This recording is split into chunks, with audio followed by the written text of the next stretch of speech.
Now, the vaccine has started to roll out about COVID-19. 4 million people will get that jab and get that jab before the end of April. This is a good story for the country. And I know that a lot of you want to know the nuts and bolts of the where, the whens, the hows. A man who got the vaccine today, so we can see the side effects in real time, and currently none, is none other than our mate, Professor Sanjaya Senanayake, and he joins us now from Canberra.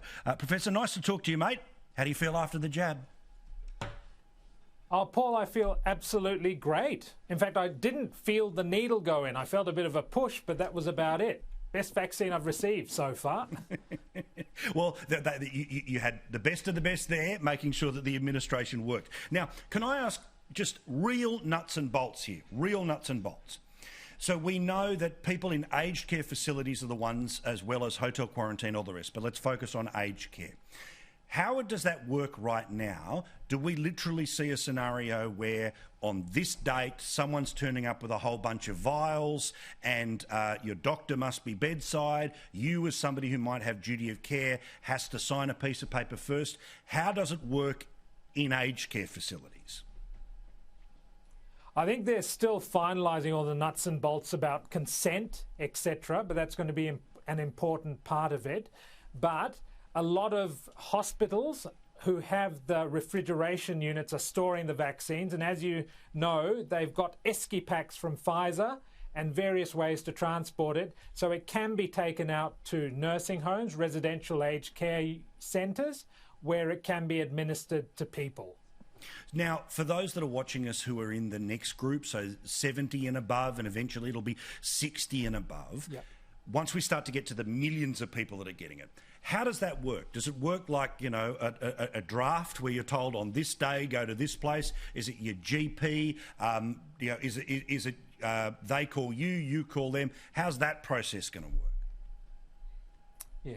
I was listening to the Deputy Chief Medical Officer this evening talking about this, and as we roll into the different phases, there'll be a lot of publicity about which groups of people are eligible to receive the vaccine, and then there'll be a way for people to apply and find a place in their community to get the vaccine. Now, currently at the moment, the hospitals are the big hubs. So here in Canberra, it's the sort of Garran Surge Centre where we're doing it.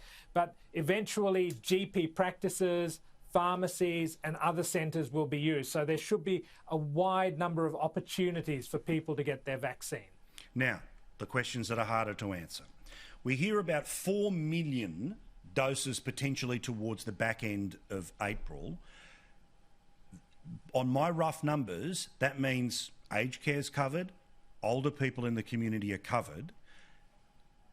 Is April really one of those line in the sands where basically justifications for things like lockdowns, which are, okay, you might get it, but it's not going to kill you, but you might pass it on to somebody who it will kill, that once we've got through that aged care population and 70 and above, then that central logic, which has been justification for lockdown restrictions and everything else, starts to dissipate?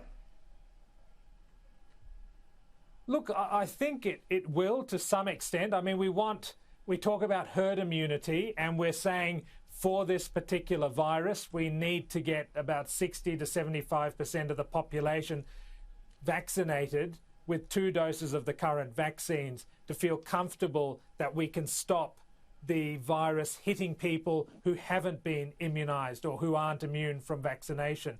So there may be a little way to go. But having said that, we have seen so far that we've had outbreaks controlled very well when they've gone into the community from hotel quarantine so far, and they haven't turned into the big outbreaks that we saw last year. So the whole issue of lockdowns may be another matter, and even if we've got a small proportion of the population, the most vulnerable, vaccinated, that may be an indicator that we can be a bit less cautious about lockdowns. Okay, so, and again, individual people, and it was interesting to note that Dr. Jeanette Young, the Chief Health Officer in Queensland, has actually come out and said that lockdowns become a whole lot less necessary as a result of this thing, and she's been one of the most conservative voices and advisors to government. So that was an interesting moment to note today. when the health minister said, however, that even if you've had the vaccine, you still have to go into hotel quarantine for 2 weeks. How does that work? Because people would assume, well, I've had the vaccine, which means I can't get it. So why would, after getting the vaccine and I went overseas, I would still have to go in and be treated like somebody who's never had the vaccine?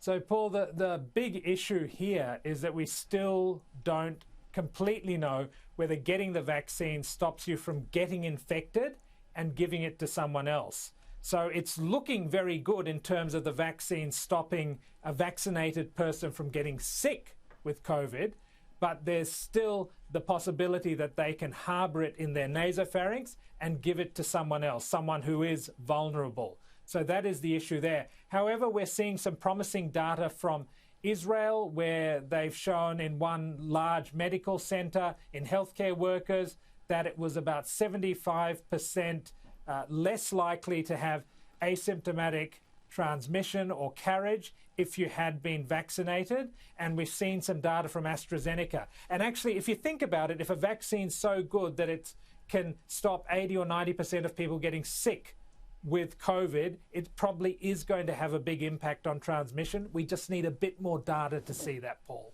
All right, Professor, all the best, mate. Nice to talk to you. And, well, congrats on getting the jab, and the reviews are in. You're more than happy. Thank you, mate. Appreciate it.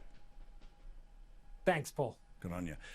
Straightforward information, okay? We know what we know. We know what we don't know.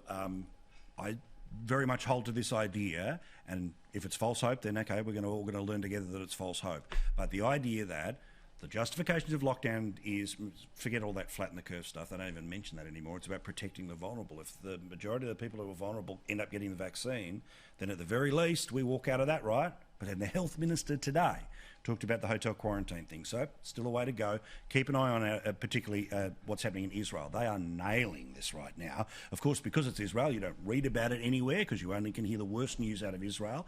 But if you do want to go and do some doctor Googling, read about what's happening in Israel. Some interesting stuff.